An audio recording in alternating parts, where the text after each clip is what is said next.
Welcome to Heian Haven. I'm Dawn. Today we're discussing Chapter 6 of the Tale of Genji, Suetsumuhana, the Safflower. This chapter happens concurrently with the previous chapter, and like that chapter, we begin in the spring. Genji is thinking of Yugao, his lady of the evening faces, and wants to find another lover like her. The daughter of Genji's nurse, Taiyu or Taifu no Myobu, who serves at the palace, mentions a lonely princess in desperate conditions to Genji, who is, of course, interested. He has Taifu arrange an opportunity to hear the princess play her koto.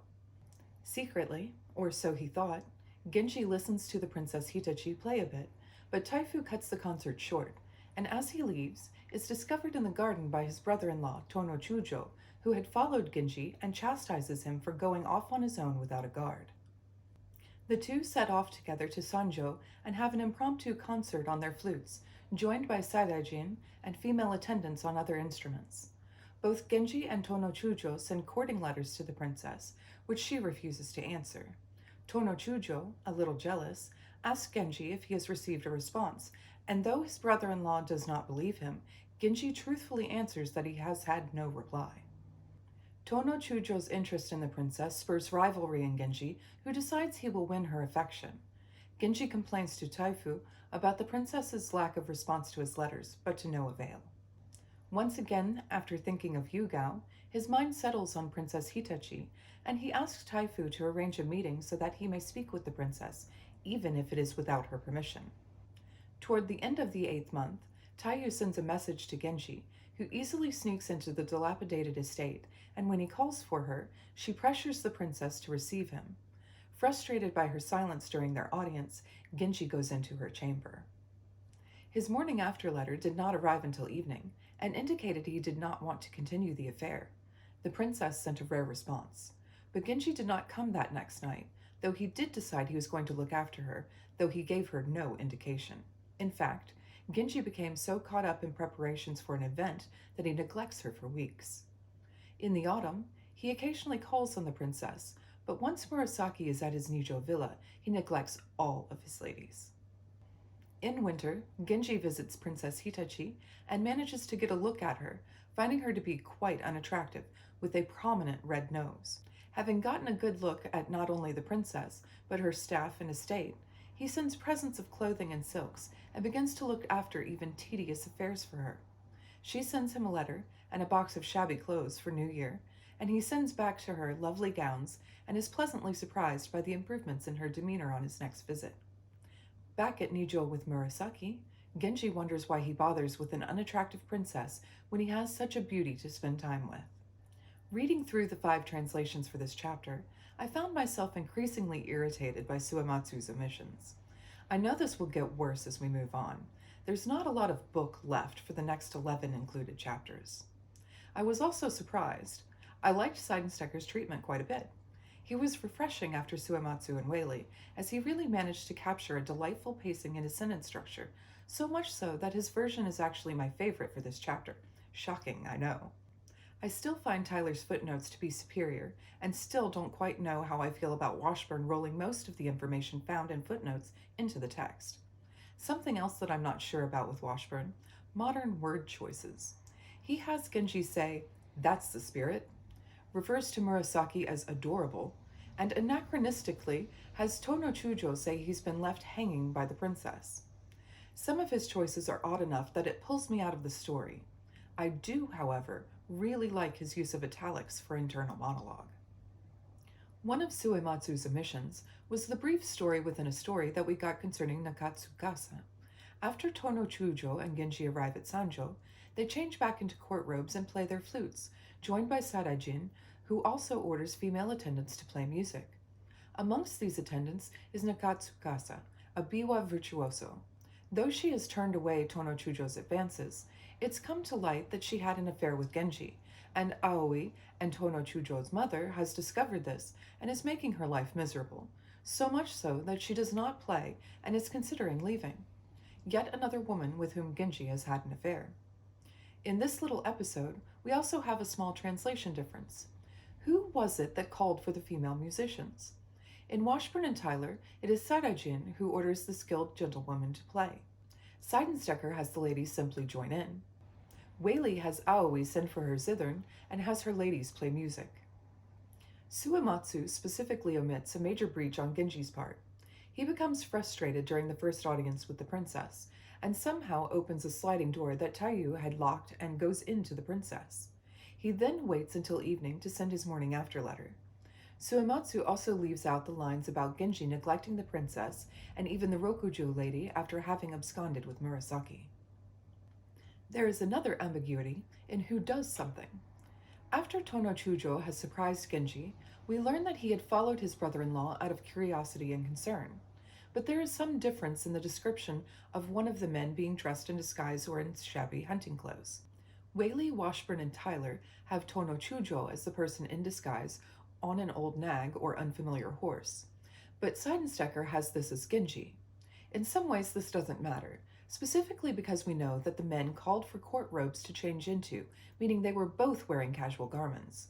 And we know that Genji always wears something other than court robes while on his nocturnal adventures. One comment about Waley before we move on. I think I know what's making me dislike his version, and it's his bias. It shows through in his descriptions of women. Princess Safflower is referred to as so gentle and shy that she goes along with whatever she is told to do. All the translations make this clear, but Waley goes further and insults her intellect, saying, "Though she was of good birth and education, perhaps through being so long buried away in her vast mansion, she had not any longer the wits to write a reply." I also have a small objection to Washburn's use of horse face to describe the princess. There's a bluntness to Washburn's translation that is counter to the otherwise languid nature of the text. In this chapter, there are a number of references to blossoming plums, something that happens in very late winter or very early spring. Plums tend to be the first of the blossoming trees, and their blooms are even more short-lived than cherries. Once the chapter moves into the new year, we're told of two New Year traditions. One is different this year. The singing and dancing that is usually done by women on the 14th day of the year is this year to be done by men. The other is the inspection of horses. This translates a little differently by each of our translators, and may have more to do with when they are placing the tale versus what was said.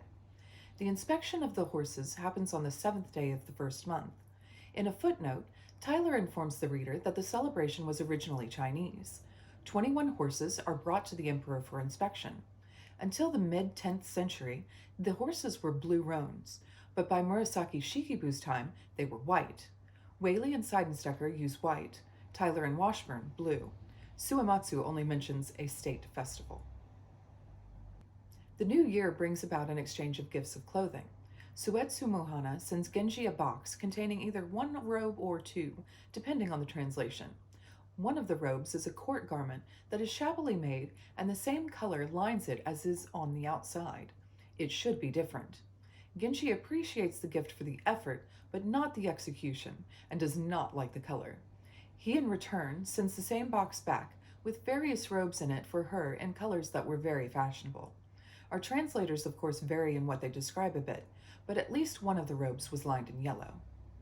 We have two instances of servants being dressed in dingy or dirty white robes, the princess's attendants and the daughter or granddaughter of her gatekeeper. The attendants are also wearing stained aprons and have their hair done up in the old-fashioned way with combs. In the early and toward the middle of the Heian period, the hairstyle changed from the elaborate updos inspired by Tang China to wearing the hair long, parted in the middle, either loose or pulled back in a low ponytail at the base of the neck and tied with paper ribbon. Women did still wear combs in their hair. In Sei Shonagon's pillow book, she mentions ladies getting knocked about in a carriage and the combs falling out of their hair, but the elaborate hairstyles would not really be seen again until the Edo period, beginning around the turn of the 17th century. We have another instance of gifting outside of the New Year's Eve exchange of gifts in this chapter. Genji decides to take care of the princess and provide for her. He starts this off by sending silks, twills, and other stuff for padded and quilted garments, enough to provide not only for the princess, but also all of her staff, even the gatekeeper. Here, Genji's gifts are truly just the goods that the princess needs. I find it interesting that the princess attempts to take care of Genji by sending robes in the way we know that a wife is supposed to, but this is something that the wife who is supporting the husband does, not the lover or wife that is being supported. Washburn points this out, having Genji say, A woman sending robes to a man? Normal people just don't do things like this. Other clothing mentions the princess's outfit when Genji first sees her, which is woefully discolored from age and topped with a fur jacket that fell out of fashion 2 generations back, and Murasaki's outfit at the end of the chapter. She's wearing cherry, white lined with red. Speaking of red, one of the princess's garments is a robe of usu kurenai, pale scarlet. The full-toned kurenai is one of the 2 kenjiki, forbidden colors. Like the purple dye of Murasaki, kurenai was only for use by the empress and those she favored.